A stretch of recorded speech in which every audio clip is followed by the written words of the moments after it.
Bukid Dagatan. Nice.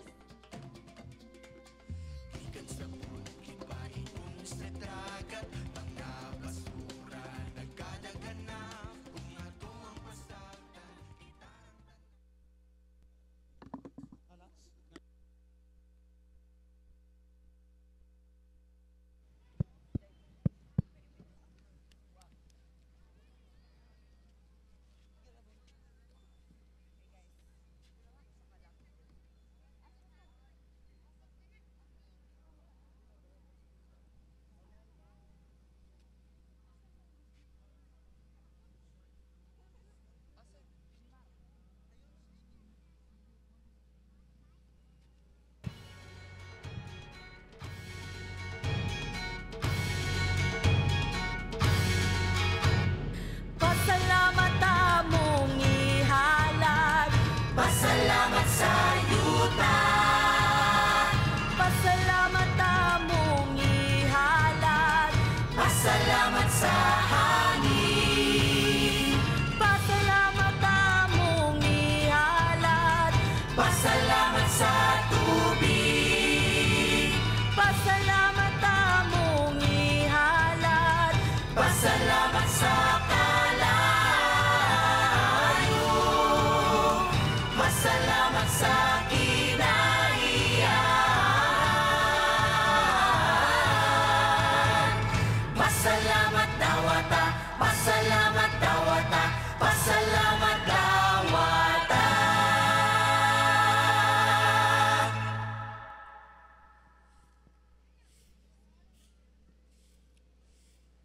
Hayla! Oh! Nabalik naman lagi ka dayon. Asa man nimo to gilabay tong usa ka bukag na basura? Ay, la, nakoy bagong teknik la. Dili na nato kailangan bahig-bahigon ng atong mga basura. Teknik, unsa man pud na? Ay la, pwede raman day nato ipaanod ang atong basura diri sa atong suba. Tanawa o, pak! Bye-bye! Na, bawal man na. Kinsa man puy gatudlo nimo ana? Ay la, kita raman good ko sa atong mga silingan dira o, kanao nang lingkod sila o. Naglabay pud sila basura sa atong suba, maong nisundog na lang pud ko. Ginadili man ang paglabay og mga basura sa suba dong okoy. Pero la, huna-huna ha. Kung maglabay ganit ag basura diri sa suba gikan sa bukid, mupaingon raman gyapon na sa atong kadagatan. Nya kay mas lapad man ang dagat, solbad atong problema la. Free delivery ang tawag ana. Atong basura ipaanod ga nato sa atong suba. Insakto nga gakonekta ang bukid, suba ug ang kadagatan dong ukoy. Apan kung unsa nga atong gihatag sa kalikupan, mausab ang ibalo sa kinaiyahan. Ay la, wala raman po'y mga tao kung nakita naglabay kog basura. Adunay kinabuhi ang lasang dong ukoy. April na sad ang suba ug ang kadagatan. Kinabuhi good. Ambot lawo kasabot. Paminawa ko, kaniadtong unang panahon, balansi pa ang kinaiyahan. Anasig, talinis ang gamhanan sa bukid. Anasad si Tigayday, ang reyna sa mga suba. O ang ikatulo si Corrales, ang kataw sa dagat.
Pagkaanindot man day sa una la.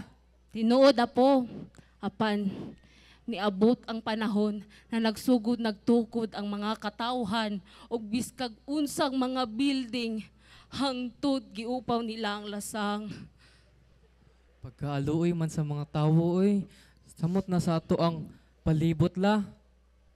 Unta, dili na lang to na tabo. Ang lasang naunsa na.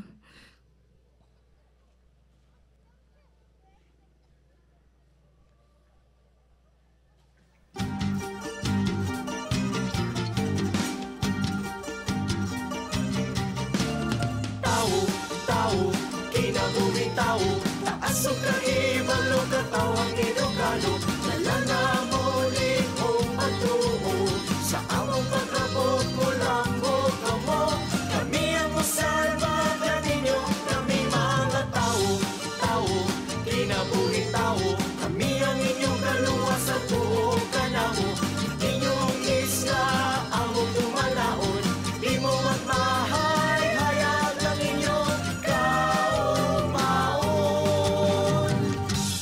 Kinsa puding mga tawhan nala. Ay, sila man puday ang gasugod. Oo apo, aban dili lang kana.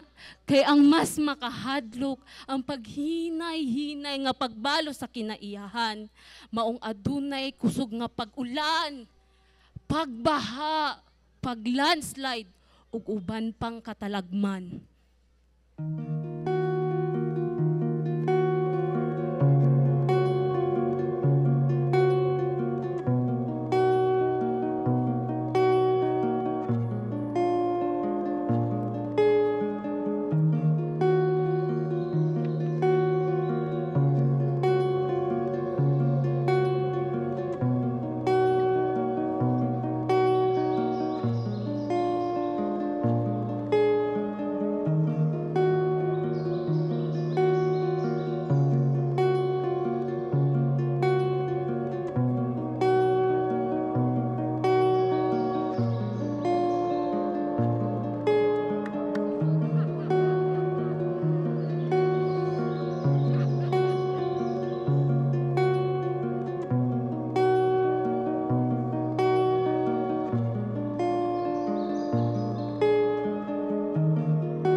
sa kabukiran ug hayop sa kalasangan, asa na sila padulong.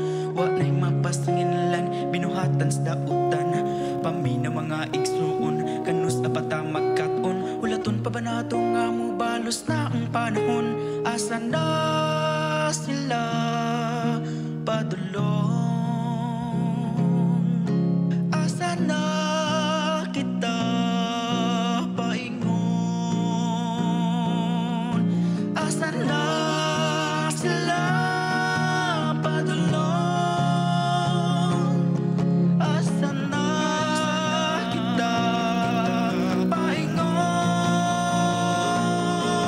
asa na sila padulong.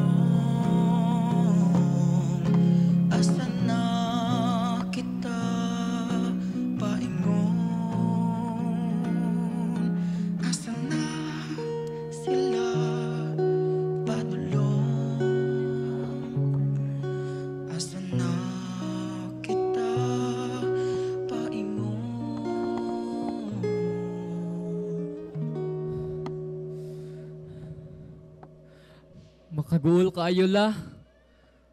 Kung adunay angay basulon, siguro kadong mga taong walay pakibana sa atong kinaiyahan. Apil na po tong mga tao na naglabi og basura sa suba. Abi na hog epekto nga teknik la. Dili di ay. Dakong ngila di ay siyang epekto ugma puhon. Hinaot, nakatuna ka sa imong gibuhat. Dongo ko'y paminaw. Kining kinaiyahan nga atong kipuy-an karon. Hinulaman lamang nato kini sa umalabot pa na henerasyon. Maong dapat nato kining ampingan para na pa sila'y maabtan nga limpyong hangin, mainom nga tubig, o pagkaon gikan sa dagat. Kung pwede lang jud mabalik ang panahon la. Sa panahon nga dili pa guba ang tanan. Dili na nato mabalik ang panahon dongukoy. Maong sugod karon, dapat magpakabana na ka sa atong kinaiyahan.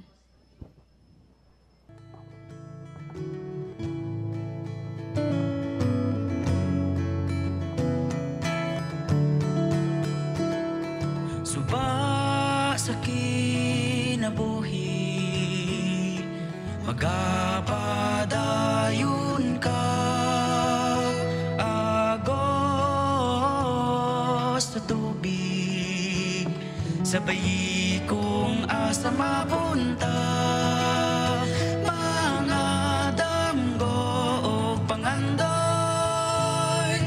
ipadayon mo. Tanang kabalaka, ipaanod mo.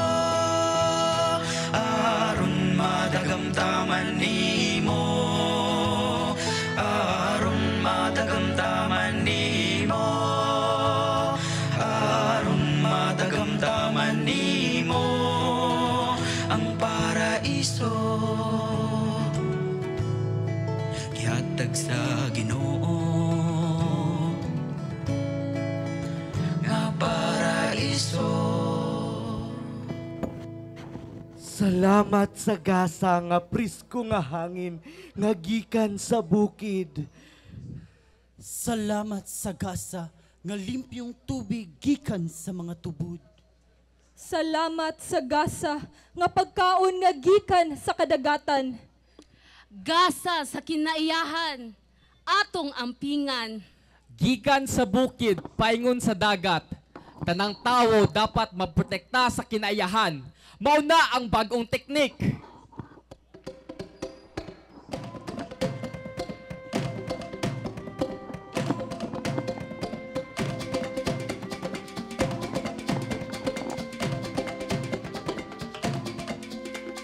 Gikan sa bukid, paingon sa dagat, ang basura nagkadagan na. Kung ato ang masagdan, kita ang tanan, di hapon ang maapektuhan.